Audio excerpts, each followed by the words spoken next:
Hi, my name is Eric Olson and I'm a student at the University of Wisconsin-Eau Claire. Currently I'm performing research with Dr. Kim Pearson in the Department of Physics and Astronomy. My research project involves creating a program that allows the National Instruments DANI robot to navigate to a chosen location in the science building. We have the first version of the robot and we've developed a method to transform it into the newest OmniWheel version. There are a couple good reasons for doing this, one of which is in the old version when you try to turn it would slide a lot from left to right. In this new version, we only have 3 wheels.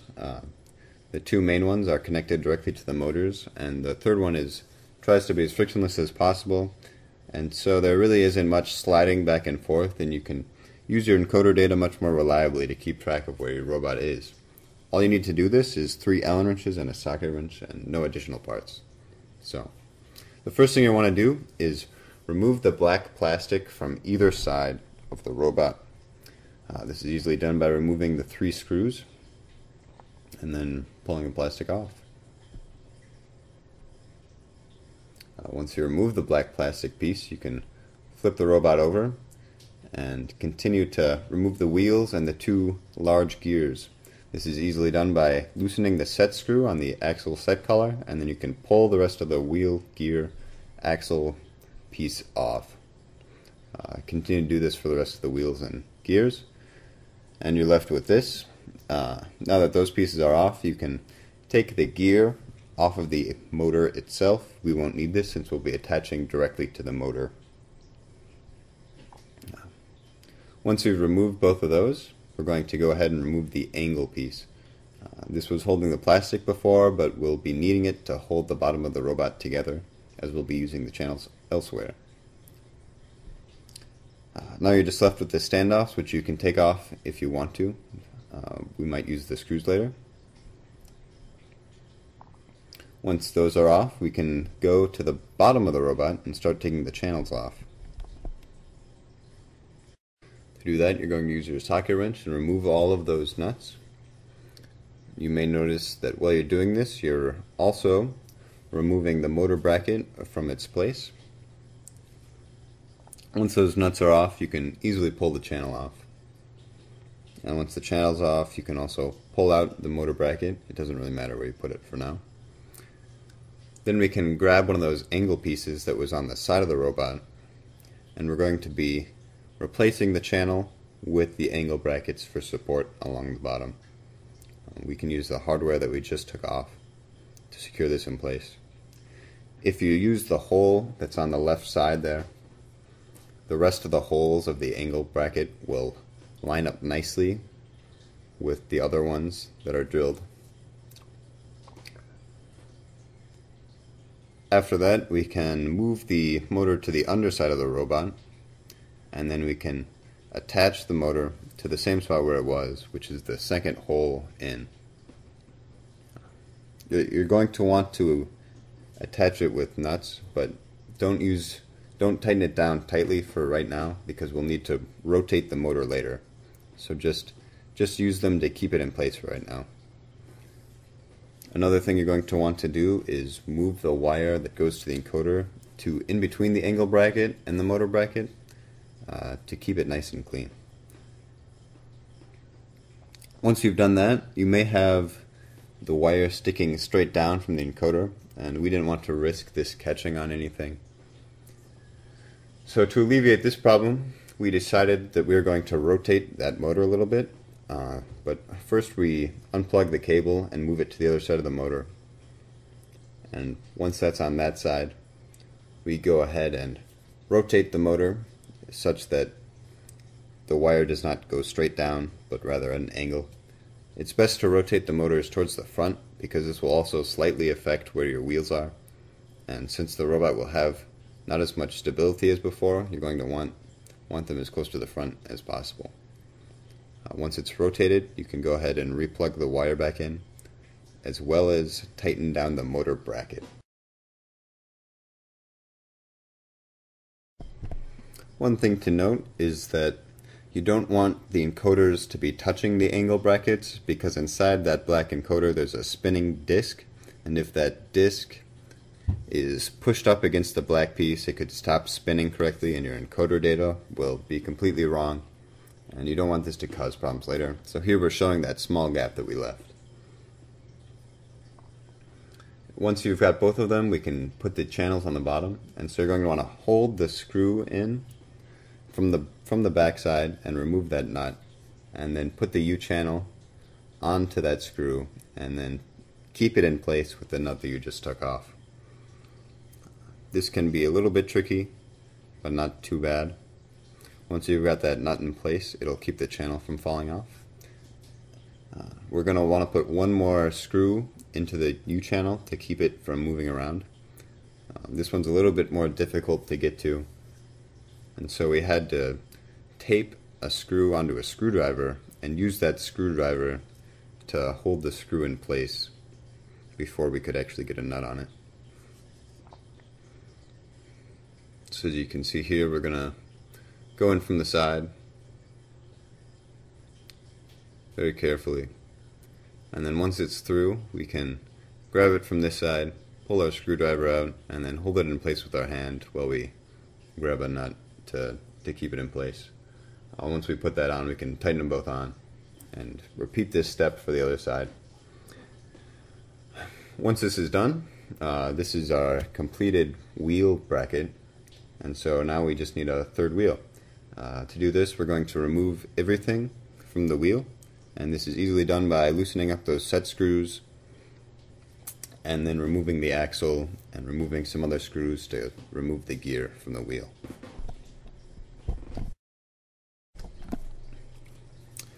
Once you have loosened those set screws, you can take the axle out, and then you can loosen up those 4 screws, and once those are all out, you'll be able to remove the gear and the axle hub from the wheel.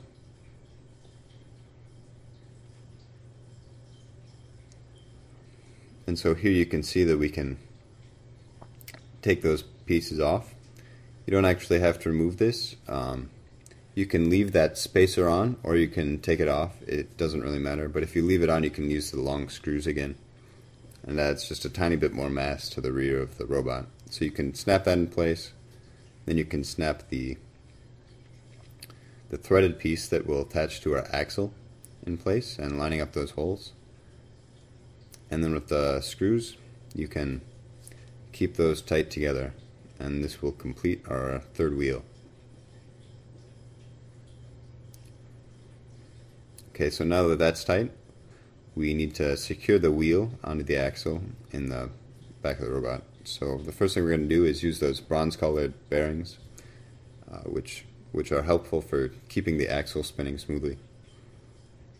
Put those into place, and then we'll put the wheel into place. And once we get all 3 of those lined up, we can slide the axle in from the side.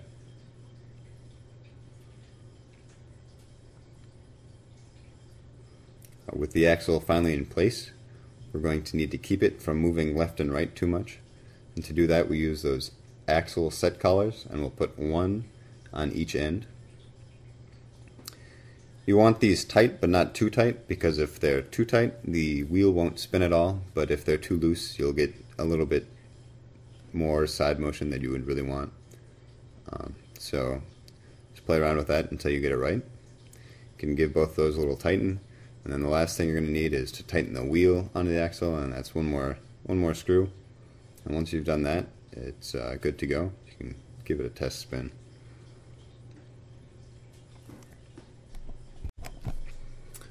Okay, so we're almost done.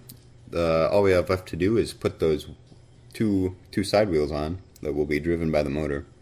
And so take everything off as we showed before. And to put these in place, you're just going to want to line up the holes with the holes on the gear hub there.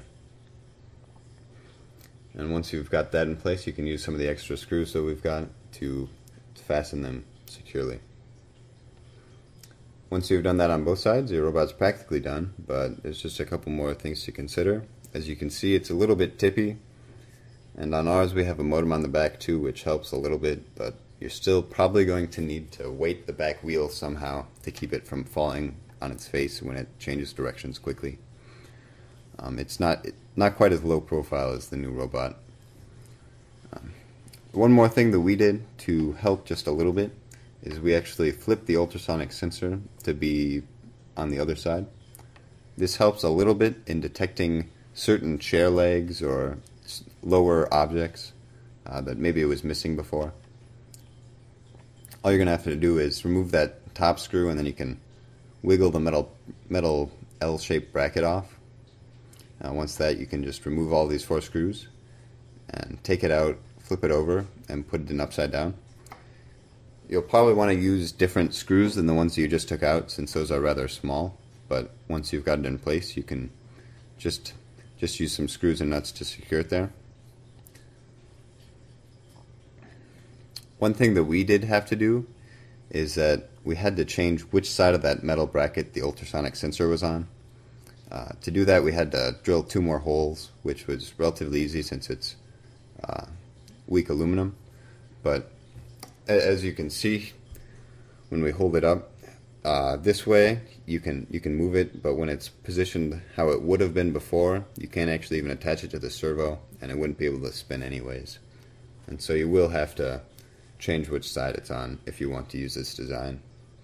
Once you snap it into place, you can find the right spot to get the full range of motion. And once you've found that spot, you can keep it there by putting that black screw into place.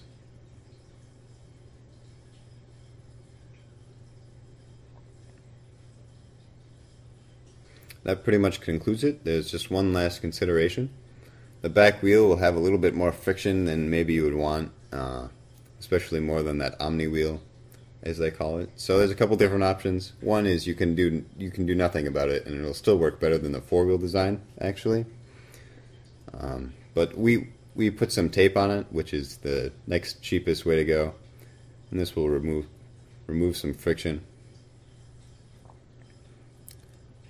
One more option is you can go the expensive way and buy the wheel that the new robot uses. It's like $35 or so, and it's got 2 wheels that have rollers around the edge, and they're offset, so no matter where the wheel is, it'll roll nicely from side to side. But other than that, we're done. So thanks for watching. Hopefully it was useful to somebody. The installation of the Omni wheel is almost the same as the other wheel. You're going to need 2 small washers though, and so once you have all these parts, you're going to want to put the wheels so the rollers are offset. This can be a little bit tricky because you have to spin it quite a bit to find where the holes will line up correctly. Once you've done that, you can insert the copper bushings and push those into place. It's a little bit of a snug fit, so you might have to loosen up some other things first. Once you've got the wheel together, the installation into the robot is almost identically the same. The only difference is between the wheel and the outer bushings, you're going to want to put those small washers, and this will keep it from sliding too much. But this is the finished project. And this is our robot with the bracket that we made.